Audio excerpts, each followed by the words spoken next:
Zelensky just dropped the mic and walked away, telling Vladimir Putin that he'll be waiting for him in Turkey to start direct talks on ending the war in Ukraine. And that after Donald Trump seemingly pulled the rug out from underneath the country and its allies by abandoning a demand that it endorsed less than 24 hours earlier. Because you see, on Saturday, you had leaders from the UK, France, Germany, and Poland meeting with Zelensky in Kyiv, demanding that Putin accept a 30-day unconditional ceasefire as a first step to full peace talks aimed at a long-lasting peace, and also threatening to step up sanctions against Russia's banking and energy sectors if the country refused. With these European leaders also claiming that their proposal had the backing of Donald Trump and the United States, which seemed to be confirmed by the Trump administration's own envoy to Russia and Ukraine, a guy by the name of Keith Kellogg, who reposted a picture of all these European leaders apparently on a call with Trump and adding, quote, "A comprehensive air, land, sea, infrastructure ceasefire for 30 days will start the process for ending the largest and longest war in Europe since World War II." And then with that, he also actually shared and commented on posts from the French president and the Prime Minister of New Zealand expressing support for an unconditional 30-day ceasefire.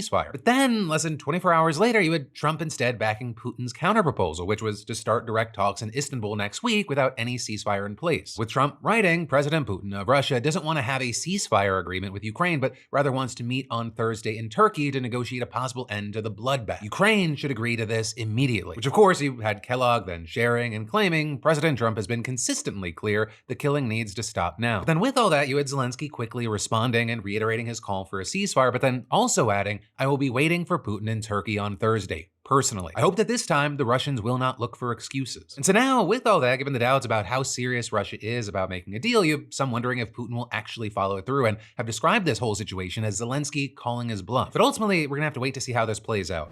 Hey, thanks for watching, and I hope you enjoyed this clip from the full Philip DeFranco show. And also, a big thanks to Squarespace for sponsoring our Clips channel. Turn your passion into profit over at squarespace.com/Phil or use the QR code. Because whether you're launching a business or a lucrative side hustle, your website is your digital business card. It's the only space where you control the story, no algorithms or distractions. And with Squarespace, it's so easy because they got a ton of stunning professional templates with drag and drop editing that makes site design incredibly simple, no coding required. So get started for free at squarespace.com/Phil or scan the QR code on screen and use code Phil for 10% off when ready to launch. Squarespace.com/Phil.